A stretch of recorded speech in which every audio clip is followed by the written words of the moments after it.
ফিলিস্তিনের গাজায় ইসরায়েলের বর্বর হামলার প্রতিবাদে বিক্ষুব্ধ জনতার মিছিল থেকে সিলেট নগরীর মীর বক্সটুলা এলাকায় কেএফসি রেস্টুরেন্টে ভাঙচুরের ঘটনা ঘটেছে।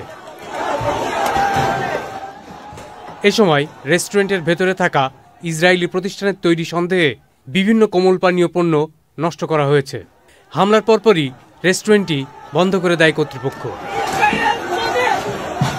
আজ সোমবার সিলেট নগরীর বিভিন্ন এলাকা থেকে দলে দলে জনতা জড়ো হলে বিকেল 3:30টার দিকে নগরীর মীর বক্সটুলা এলাকায় কেএফসি রেস্টুরেন্টে হামলা ও ভাঙচুরের ঘটনা ঘটে। বিক্ষোভকারীদের অভিযোগ, নিরস্ত্র ফিলিস্তিনিদের গণহত্যাকারী ইসরায়েলি কোনো প্রতিষ্ঠানের ঠাঁই হবে না এদেশে। এই কেএফসি রেস্টুরেন্টে ইসরায়েলের বিভিন্ন কোমল পানীয় বিক্রি হচ্ছে, এটি মেনে নেওয়া যায় না। ফিলিস্তিনি ভাইদের রক্ষা করতে বাংলাদেশের কোটি কোটি জনতা প্রস্তুত রয়েছে।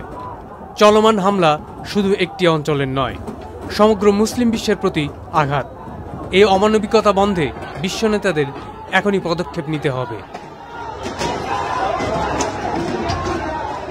সিলেট কোতোয়ালি থানার ভারপ্রাপ্ত কর্মকর্তা ওসি মোহাম্মদ জিয়াউল হক জানিয়েছেন, হামলার খবর পেয়ে পুলিশ ঘটনাস্থলে গিয়ে পরিস্থিতি নিয়ন্ত্রণে নিয়ে আসে। এছাড়া ঘটনাস্থলে অতিরিক্ত পুলিশও মোতায়েন করা হয়েছে।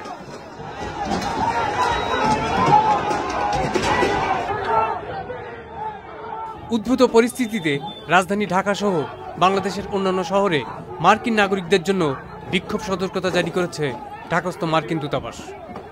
সাইদ জমান Dipu, channel I.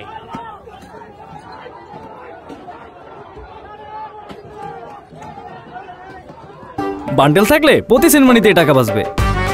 BKash send money bundle কিনে জিতুন প্রতি লেনদেনে।